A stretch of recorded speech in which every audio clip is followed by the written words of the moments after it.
Good day, and I'm very excited to welcome you again to Beyond the Fountain of Youth podcast.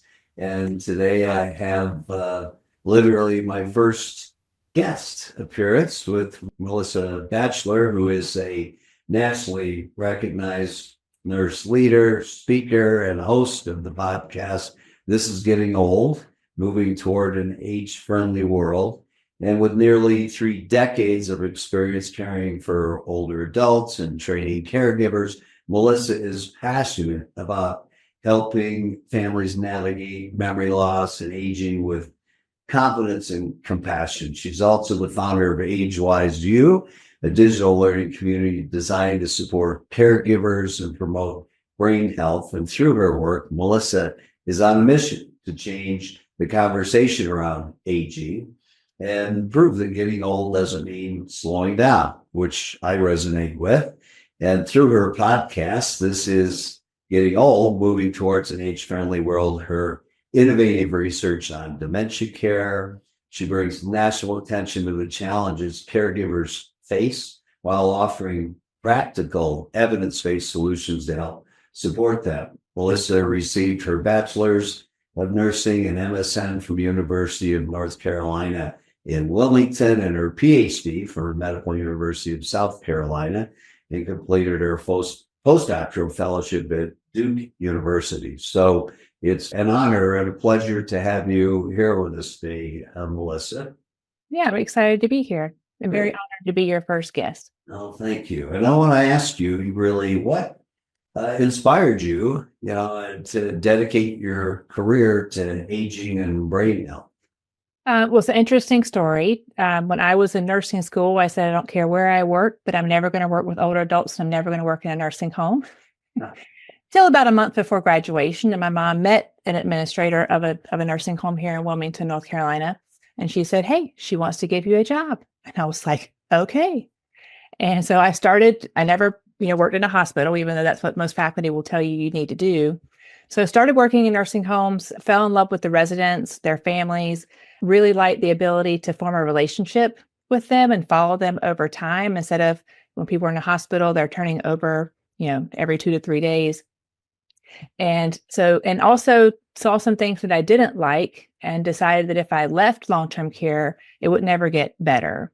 And so went back to nursing school to become a family nurse practitioner.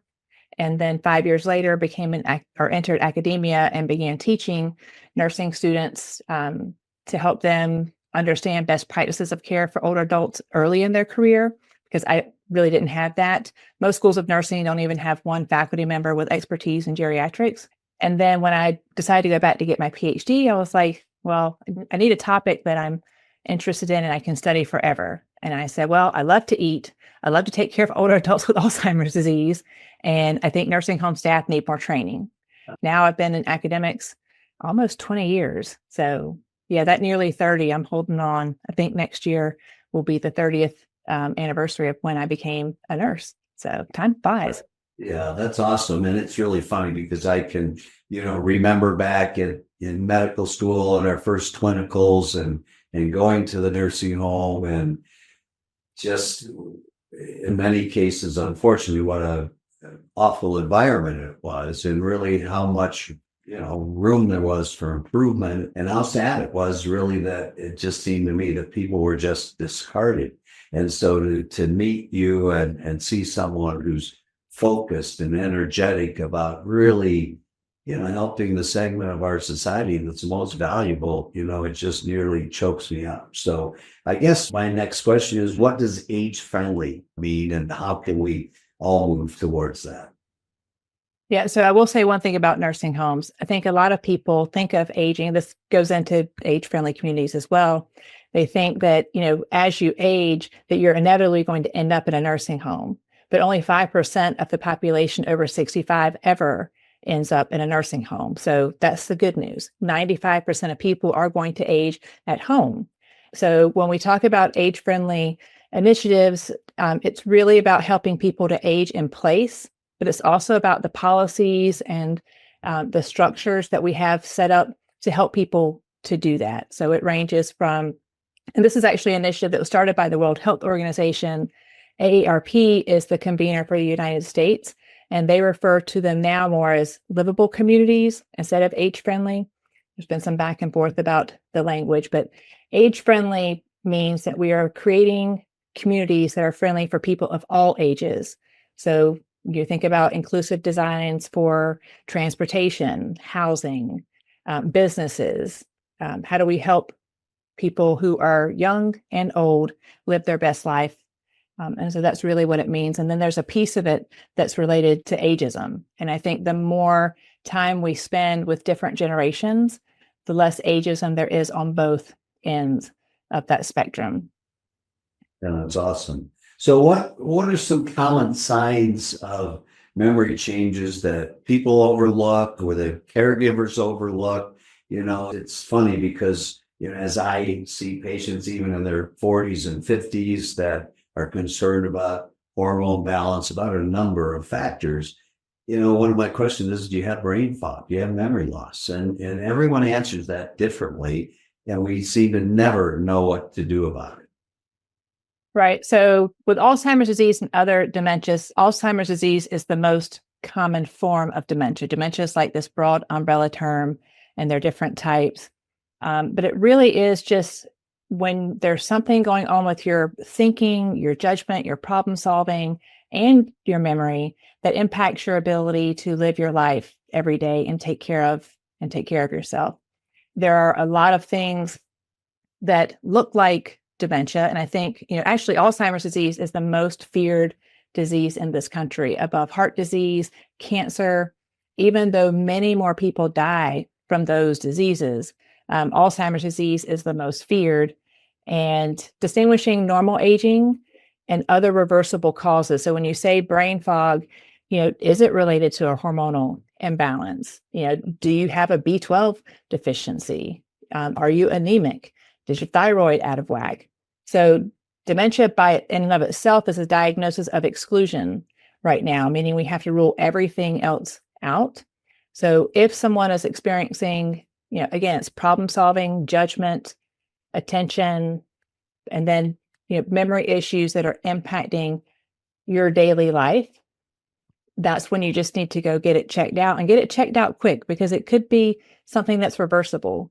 But I think a lot of people, because of that fear that it could be Alzheimer's, they'll delay that. It's not good to delay getting that investigated, because it could take a couple of years before you actually get a diagnosis if it is dementia. Yeah, and I think a lot of people just don't know what to do. It's easier to be in denial than to address it. And then, they're not sure who to see. But, having from micronutrient testing, hormone testing, complete thyroid test, it's not that tough, to isolate things that could be contributing factors.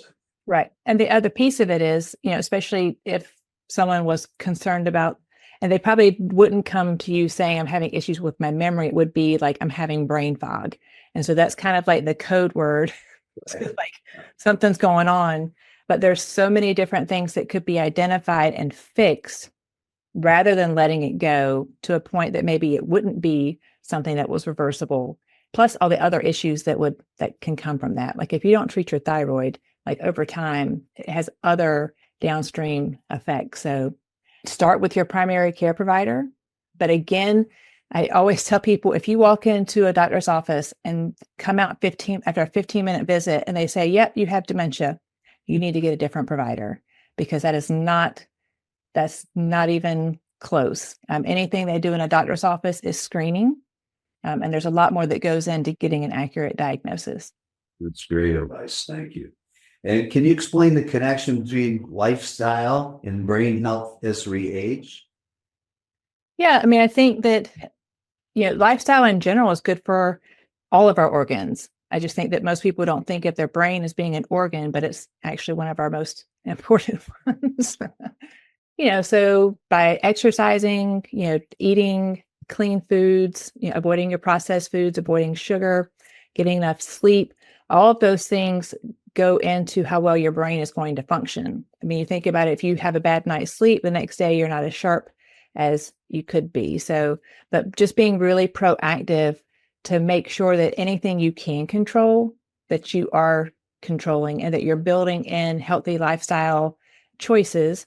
So maybe if you need to get your steps in, parking farther out in the parking lot so that you're getting, some extra steps in is helpful. And then, being social, I think, is the other piece of that, and continuing lifelong learning. So doing things that you haven't done before. So I applaud you for having your first guest. Well, thank you.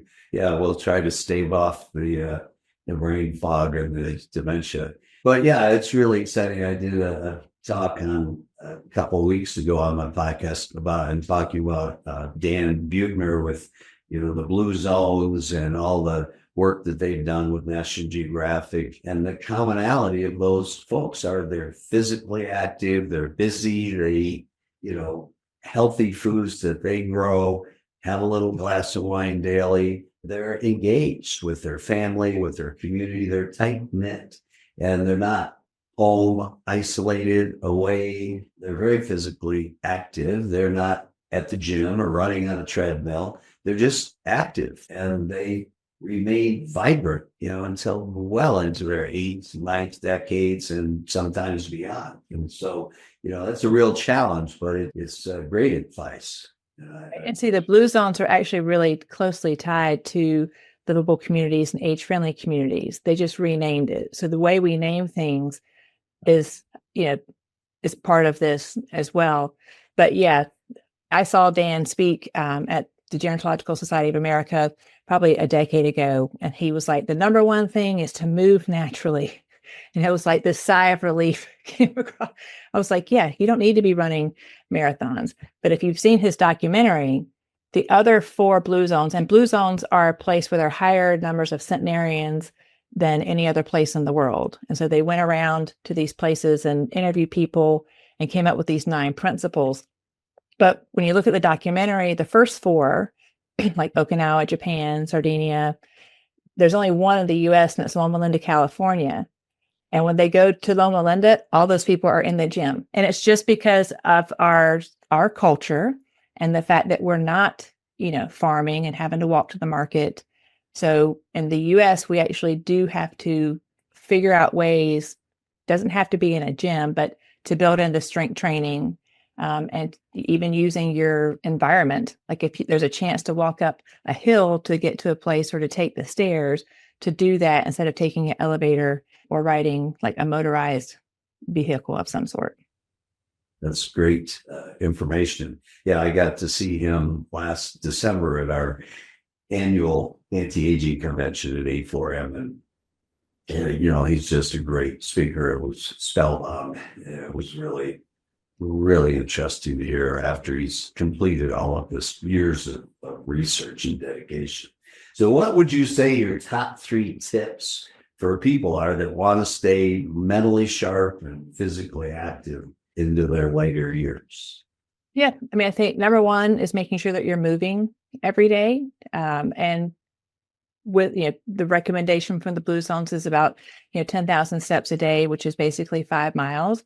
So if you have like a wearable, like I have an Apple Watch, I've got my Oura Ring, all those things tell me how much I've moved in a day, and they notify me if I've been sitting in this chair for too long.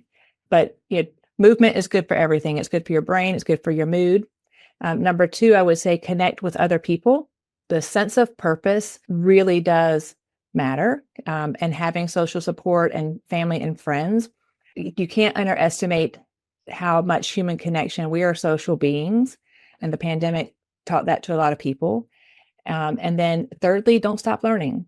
So when you challenge yourself to do something different, it actually creates new pathways in your brain.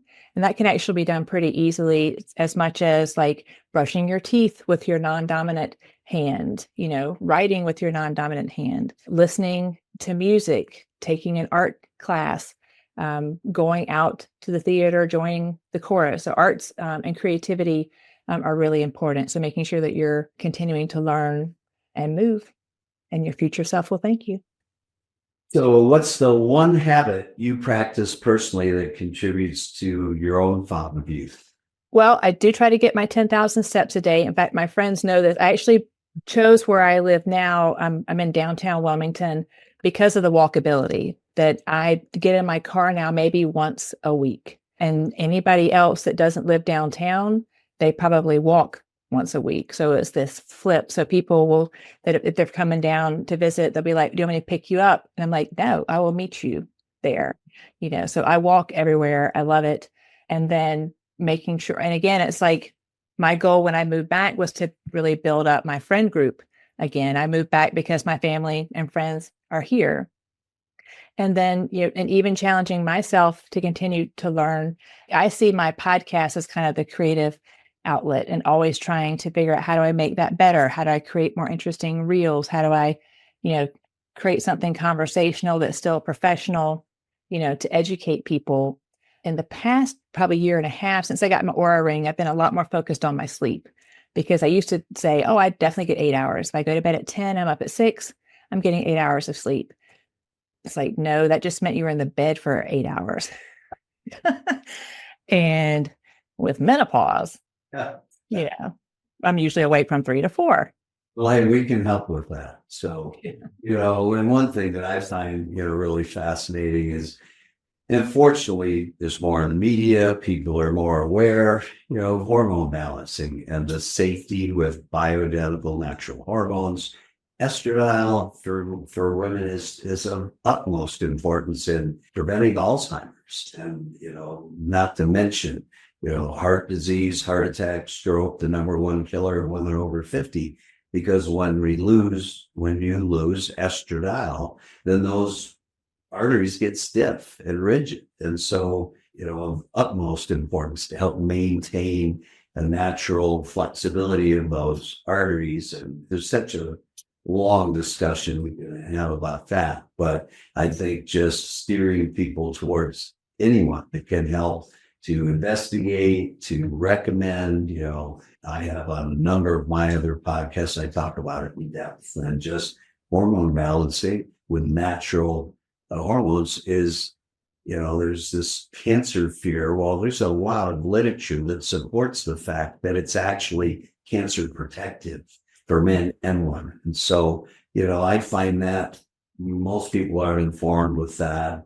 And fortunately now we're seeing more and more in the media about the dangers of the inflammatory foods and vegetable oil and gluten and all the things, with the receipt Bobby Kennedy Jr. came out yesterday, and they're finally banning 8 poisons, really toxic poisons and chemical dyes showing red, yellow, green, all this stuff that only happens in America. Nowhere else in the world can they add that garbage to our foods. And so it's exciting to see that there's a lot more self-awareness. The work that you do is incredible. And I'm, so honored and pleased to have you on. And I look forward to talking again soon. I hope everyone enjoyed this. There'll be links at the bottom here. You can click on to gain more information and reach out to us. We're excited about these topics and love helping people live better, longer, as I like to say. All right. Thank you. All right. Great. Thanks.